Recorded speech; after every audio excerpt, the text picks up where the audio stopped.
ఈ ఇంట్లో ఈ మధ్య కాలంలో ఎలా మారింది డామినేషన్స్ అవన్నీ కూడా? డామినేషన్స్ ఆ! ఎవరికి డామినేషన్? ఎందుకంటే మొన్నటి వరకు మీరే క్వీను. ఇప్పుడు మా బుడ్డోడు వచ్చేసాడు. అదే అంటున్నా.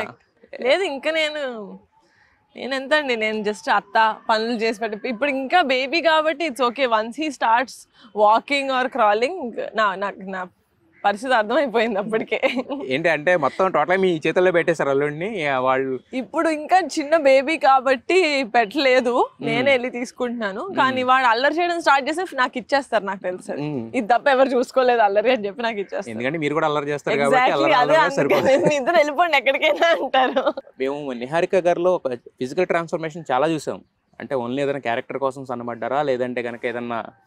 మొన్న కూడా ఎక్కడో చెప్పాను, అంటే ఐ రియలైజ్ దట్ లైఫ్ మంచిగా యాక్చువల్గా హ్యాపీగా అన్ని కరెక్ట్ గా జరుగుతున్నప్పుడు అప్పుడు వర్క్ చేస్తాను నా బాడీ మీద అంటాం. కానీ టు బి వెరీ ఆనెస్ట్, ఇప్పటికిప్పుడు మన చేతిలో ఏదన్నా మన కంట్రోల్లో ఉందంటే అది మన బాడీయే.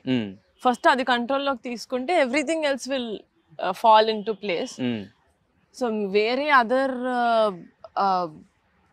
వాటి గురించి పెద్ద స్ట్రెస్ అవ్వకుండా ప్రస్తుతానికి నా కంట్రోల్ లేదుంది, నా బాడీ, నేను తినే ఫుడ్, అది చూసుకుందాం అని చెప్పి I started. Luckily everything fell in to place and